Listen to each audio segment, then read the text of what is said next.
রিমোটটার কি হলো? আমার প্রিয় সিরিয়ালটা আমি দেখতে পাবো না আজকে। দেখি তো, টিভি মেকানিকের নাম্বারটা রেখে দিয়েছি, চেক করা আছে, একটা ফোন করে দেখি।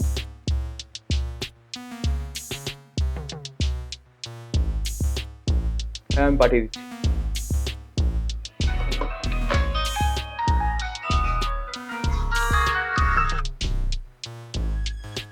হ্যালো, কে বলছেন? আমি ইনা বলছি, আনন্দপুর থেকে। আমি যদি খুব ভুল না করে থাকি, আপনি টিভি মেকানিক তো? হ্যাঁ ম্যাডাম, আমি টিভির মেকানিক। বলুন আপনার কি সমস্যা? আসলে না, আমার টিভিটা বন্ধ হয়ে গেছে। অনেকক্ষণ ধরে চালানোর চেষ্টা করছি, কিছুতেই চলছে না। হ্যাঁ ম্যাডাম, ঠিক আছে, আমি যাচ্ছি। আপনি একটা কাজ করুন, আমার এটাই হোয়াটসঅ্যাপ নাম্বার। আপনি আপনার কারেন্ট লোকেশনটা আমাকে হোয়াটসঅ্যাপে পাঠিয়ে দিন। আমি আধা ঘন্টা 40 মিনিটের মধ্যে যাচ্ছি। আচ্ছা ঠিক আছে, আমি এক্ষুনি আপনাকে হোয়াটসঅ্যাপ করে দিচ্ছি। আপনি না বেশি দেরি করবেন না, খুব তাড়াতাড়ি চলে আসুন, ঠিক আছে? না না ম্যাম, যত তাড়াতাড়ি আমার দিক দিয়ে সম্ভব তত তাড়াতাড়ি আমি আপনার কাছে যাচ্ছি। ওকে।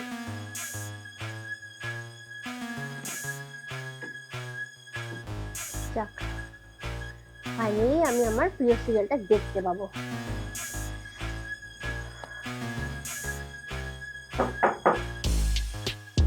খোলা আছে?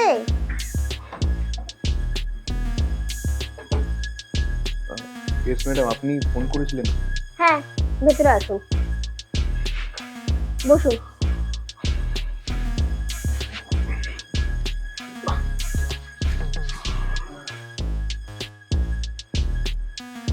এই টিভিটা হঠাৎ বন্ধ হয়ে গেছে।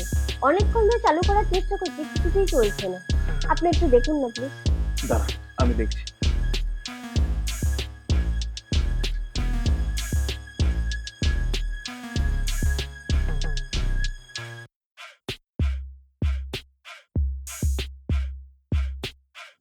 বিকালবেলা যে সিরিয়ালটা হয় না, সেটা আমার ভীষণ প্রিয়। আমি একটা পর্ব মিস করি না। ঠিক আছে ম্যাডাম, আমি এখন চলে এসেছি, আপনাকে আর চিন্তা করতে হবে না। আচ্ছা, আপনি চা খাবেন তো? করতে পারেন। ওকে।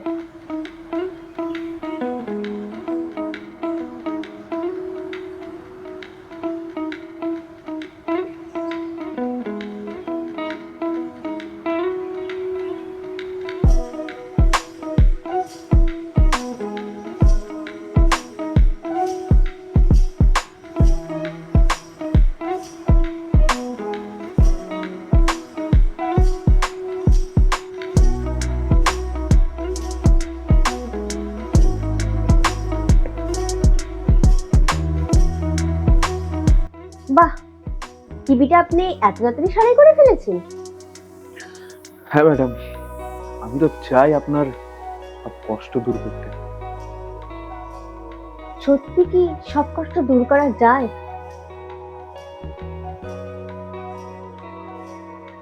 জানেন তো, এই টিভিটাই আমার একাকিত্বের সঙ্গী।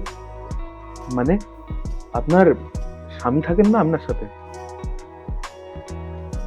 হ্যাঁ, থাকেন তো, কিন্তু সেটা মাসে 2-3 দিন। আর বাকি সময়টা উনি সারা দেশ ঘুরে কাজ করে বেড়ান। আর আমি আপনার মতো সুন্দরীকে একজন এইভাবে ফেলে রেখে উনি থাকেনটা কিভাবে? সত্যি বলতে ম্যাডাম, ওনার জায়গায় যদি আমি থাকতাম না, আপনাকে কখনো এইভাবে একা ফেলে রাখতাম না। আর আপনার এই টিভিটা প্রয়োজন হতো না। আপনি সত্যি বলছেন? একদম সত্যি বলছি ম্যাডাম। আচ্ছা, আপনি আমার সাথে সঙ্গ দেবেন, আমার সাথে সময় কাটাবেন? জানেন তো, এই ফাঁকা বাসাটা সারাদিনে আমার মাথা খেয়ে নেয়। মনে হয় যদি মনের মতো সঙ্গী পেতাম, তাহলে তার হাত ধরে অনেক দূরে চলে যেতাম, আর এই খোলা হাওয়ায় শান্তিতে নিঃশ্বাস নিতাম। ম্যাডাম, আমি আছি তো। আপনার যখনই একাকিত্ব মনে হবে, আপনি আমাকে জাস্ট একবার ফোন করবেন। আমি যেখানেই থাকি না কেন, আপনার জন্য ছুটে চলে আসবো। শুধুমাত্র আপনার জন্য। ঠিক আছে, তাহলে আজকে আসছি ম্যাডাম।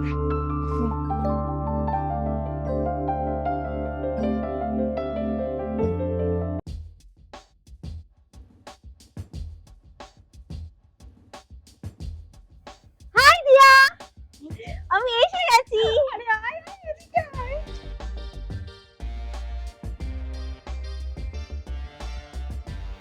এই কতদিন পর তোকে দেখলাম রিনা। তুই বল কেমন আছিস, আর আমাদের জামাইবাবু কেমন আছে, আর কবে ফিরছেন উনি? আগে তুই বল, তুই কেমন আছিস? তা আমাকে দেখে তোর কি মনে হচ্ছে? তোর মুখে তো আলাদা রকম চমক, যেন ভেতর থেকে আলো ঝরছে। তোকে দেখলেই বোঝা যাচ্ছে তুই বেশ সুখে আছিস, তাই না? হ্যাঁ রে রিনা, আমি খুব সুখে আছি। হ্যাঁ মানছি আমাদের সংসারে অভাব অনাটন সবকিছুই রয়েছে, কিন্তু বিশ্বাস কর আমার হাজবেন্ড আমাকে প্রচন্ড ভালোবাসে, আর ভালোবাসা থাকলেই সব রকম সুখ কেনা যায়, তাই না?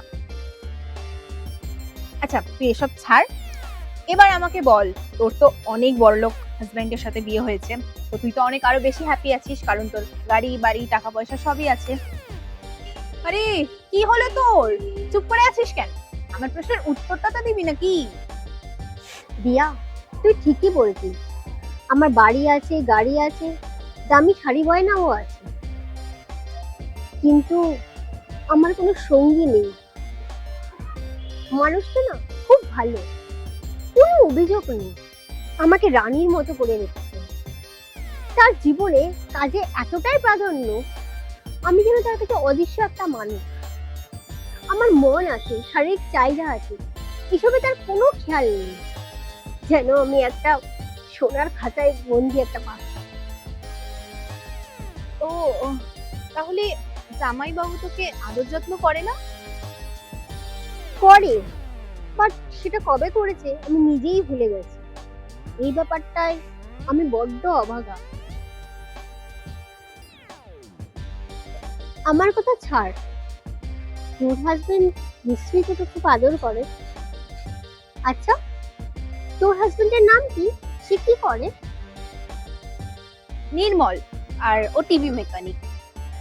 আচ্ছা, তোর হাজবেন্ডের একটা ছবি দেখাবি? হ্যাঁ হ্যাঁ নিশ্চয়ই দেখাবো, এই দেখ। আরে চুপ করে গেলি কেন, কিছু বল। না না, ভালো ভালো।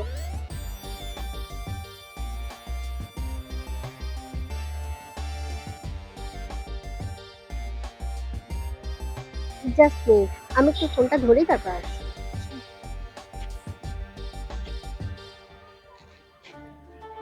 হ্যালো। হ্যালো, কেমন আছেন? ও আপনি? আমি ভালো আছি, আপনি? আমিও ভালো আছি। আপনার না কথা খুব মনে পড়ছিল, আপনার সাথে থাকতে ইচ্ছে করছিল। প্রথম দেখাতেই আপনি আমার প্রেমে পড়ে গেলেন? আপনার মতো সুন্দরী আর বুদ্ধিমতী মহিলা দেখলে আমি কেন, যে কোনো পুরুষই আপনার প্রেমে পড়ে যাবে।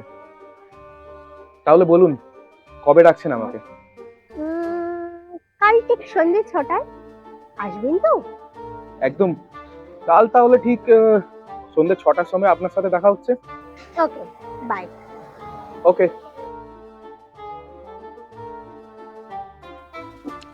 কিরে, কে ফোন করেছিল তোকে? জামাইবাবুর আবার তো মানে কোনো চক্কর ফাক্কর চলছে নাকি তোর? আরে না, আমি তোকে সব বলবো। তুই কাল ঠিক সন্ধ্যে 6টায় আমার ফ্ল্যাটে চলে আয়। সত্যি? হ্যাঁ, একদম।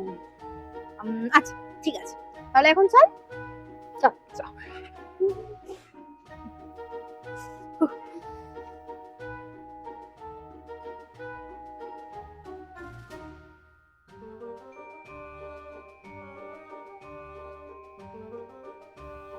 আসছি।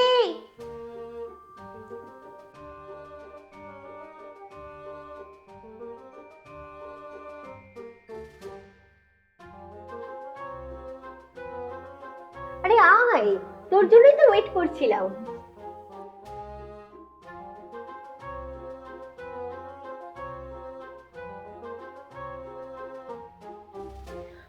আচ্ছা তুই বলছিলিস না আজকে কি হবে, কি আসবে? আরে বলবো বলবো, একটু সবুর কর। শুধু তোকে বলবোই না, তোকে দেখাবো।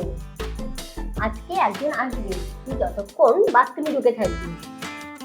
বাথরুম থেকে কিন্তু একদম বেরাবে না, আর তুই শব্দটি কিন্তু করবি না, বুঝেছিস? হ্যাঁ, কিন্তু কে আসবে?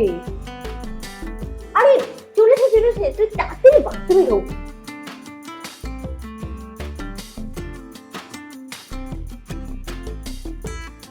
ও আপনি আসুন।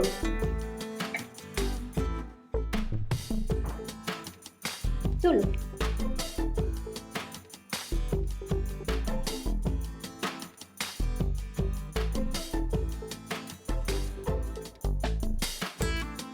আপনার কথা ভাবতে ভাবতে না কাল সারা রাত আমার ঘুম হয়নি।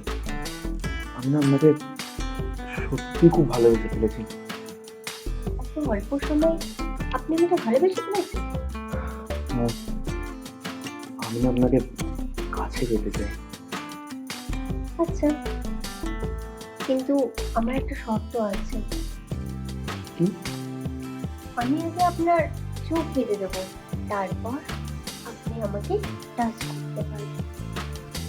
আচ্ছা,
কি কেমন লাগলো? খুব ভালো লাগলো, কিন্তু কেন জানি না আমার বইয়ের ফিলিংস পেলাম। তুমি তো খুব খারাপ।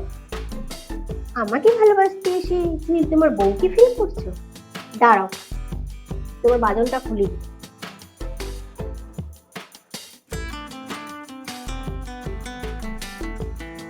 তুমি এখানে? জানো তো, তুমি এখনো অব্দি তোমার বউকেই ভালোবাসো। তাহলে তুমি অন্যদিকে কেন মন দিচ্ছ? অন্য মেয়েদের কেন ইনভেস্ট করছো? শোনো, তুমি তোমার বউয়ের হাত ধরে কথা দাও, তুমি আজ থেকে অন্য কোনো দিকে মন দেবে না। তুমি শুধুমাত্র তোমার বউকেই ভালোবাসবে। আমি কথা দিচ্ছি তোমার, আজ থেকে আমি সারা জীবন আমি তোমার পাশেই থাকবো।